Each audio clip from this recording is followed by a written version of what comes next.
واحد بقاله كتير ما سجلش، يعني بقاله كتير قوي ما سجلش.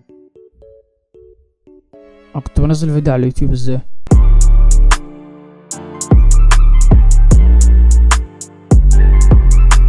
اهلا بيكم في فيديو جديد في القناه. انا تقريبا نسيت الباسورد بتاعها، بس الحمد لله افتكرته لما وقعت على دماغي في شارع فيصل وانا ماشي، وافتكرت برضو اني في ثانويه عامه.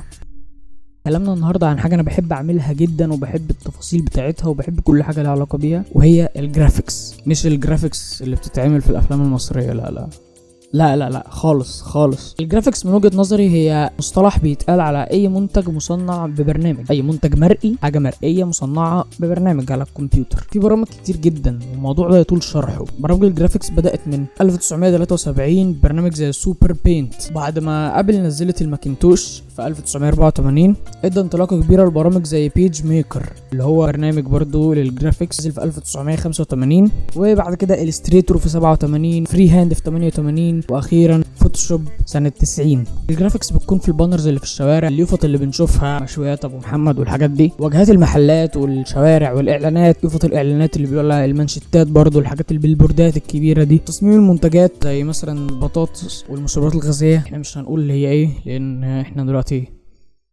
مقاطعين، واي منتج بيتغلف بشكل عام يعني، وبوسترات الاغاني والحفلات والافلام واللي هي الافيشات والحاجات دي كلها، كل ده عباره عن جرافيكس. وبرده تصميم واجهات المواقع زي اليو اي يو اكس ديزاين اللي هي بتصمم واجهه الموقع، وده برده اللي هو في البرمجه حاجه اسمها الفرونت اند ويب ديفلوبمنت، تصميم صفحات، كل حاجه لها علاقه بالواجهه، الانترفيس اللي انت بتتعامل معاه في مواقع الالكترونيه. طبعا المؤثرات البصريه في الافلام اللي هي السي جي اي والحاجات دي كلها جرافيكس بقى. والالعاب اصلا مبنيه على الجرافيكس، هي عباره عن جرافيكس بس تفاعليه، مفهوم كبير قوي الالعاب لما نتكلم فيه بعدين. متنساش تعمل لايك عشان ده بيفرق جدا في الفيديو.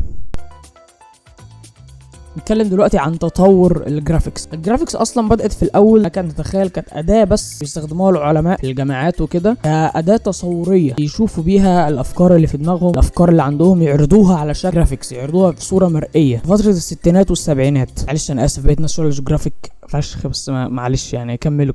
مصطلح كمبيوتر جرافيكس ده اتسمى اول مره من شخص اسمه ويليام فيتر في 1960. نسافر بقى دلوقتي شويه حلوين لفتره الثمانينات. فتره الثمانينات شهدت تطور كبير جدا للكمبيوتر جرافيكس، استخدامها بشكل تجاري كمان، بما ان ده برضو العصر الذهبي لالعاب الفيديو. فتره الثمانينات دونكي كونج والالعاب دي كلها، شركات زي سيجا ونينتندو قدمت الكمبيوتر جرافيكس بشكل مختلف تماما للجمهور بتوعها، وده كان تطور كبير في الجرافيكس. نروح بقى لفتره التسعينات، انتشرت فيها الجرافيكس 3D جرافيكس اللي هي الجرافيكس ثلاثيه الابعاد، لينس والويدز والهايت، طول وعرض وارتفاع، ماثيماتكس. وفي سنه 1992 انتشر بين اللاعبين العاب محاكاه السباق، فيرتشوال ريسنج، سباق الافتراضي يعني، على البورده اللي كانت بتشتغل بنظام سيجا موديل 1 اركيد.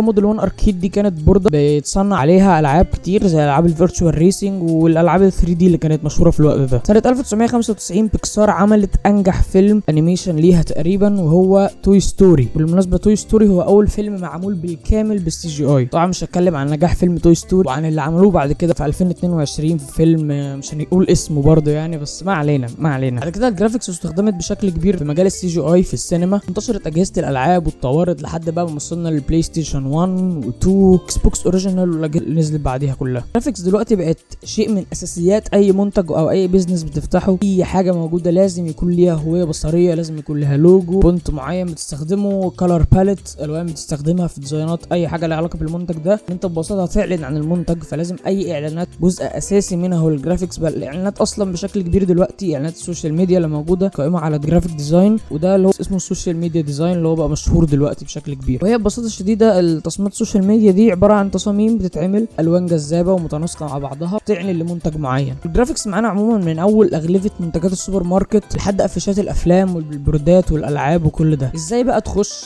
مجال الجرافيكس ده من جرافيك ديزاينر مخضرم؟ بهزر طبعا. في ناس كتير مختصه اكتر مني اتكلمت عن ازاي تخش في مجال الجرافيك والكورسات والرود ماب اللي لازم تمشي فيها وكل الكلام ده، زي احمد فهمي من قناه الافيش ونور ديزاين. هسيب لكم فيديوهاتهم قنواتهم تحت في الديسكربشن، وغيرهم يوتيوبرز وناس عمالقه كتير اتكلموا عن موضوع ازاي تبدا في الجرافيك واحسن رود ماب وكورسات وكل ده. لو عايز تاخد خبرتي كجرافيك ديزاينر متواضع، فبقول لك ان احسن حاجه تقدر تبدا بيها رقم 1 اقرا عن المجال قبل ما تنزل اي برنامج. اعرف مجالات الجرافيك ديزاين هي ايه هو الجرافيك ديزاين، الادوات اللي انت محتاجها وانواعها، انيميشن، الموشن جرافيكس يعني بشكل عام جدا، في 2 دي عادي، في تصميمات البرودكت، وفي هويه بصريه، لوجوز بحاجه زي الستريتور، في حاجات كتير جدا. نصيحتي انك تتعلم الادوات في برنامج زي فوتوشوب رقم 1، لان فوتوشوب تقريبا واجهته يعتبر اساس لواجهات كتير زي واجهات برامج ادوبي الباقيه. يعتبر برضو لما تتعلم التصميم بفوتوشوب تقدر تصمم على اي حاجه، هو بس كونسبت التصميم لازم تتعلمه صح، واحسن اداه تقدر تبدا عليها هي فوتوشوب، مع طبعا برامج تانية زي الستريتور وان ديزاين وغيره. بس في البدايه ركز مع فوتوشوب وتمكن من الادوات على قد ما تقدر، مش لازم كلها بس تمكن من الادوات الاساسيه على قد ما تقدر، وشوف هتختار مجال ايه بالظبط بعد كده، اعلانات ولا لوجو ديزاين اللي هو الهويه البصريه بشكل عام، ولا ايه بالظبط. وفي بالمناسبه 3 دي ديزاين برضو، في برامج زي بلندر ومايا، برامج كتير و3 دي ماكس، فانت شوف المجال اللي هترتاح فيه وهتشتغل فيه. في كورسات كتير جدا بتشرح الفوتوشوب وبتشرح حاجات كتير فيه. انا محتوى مش محتوى تعليمي في المقام الاول، ولكن تلاقي على القناه فيديو شرح ادوات فوتوشوب تقدر تشوفه الفيديو ستريت قوي، يعني انا بشرح بشكل مباشر مفيش برغي كتير، بعلمك عن كل اداه، اهم الادوات اللي انت اصلا بتشوفها قدامك في التول بار وانت بتفتح فوتوشوب، ازاي تعمل خلفيات عاديه، ازاي تعمل كلام عادي، ازاي تبدا تعلم الادوات، تطبق على طول بعد ما تشوف الفيديو، يعني سطب البرنامج وشوف الفيديو، وانت بتشوف الفيديو شوف الادوات على طول، ظبط الدنيا.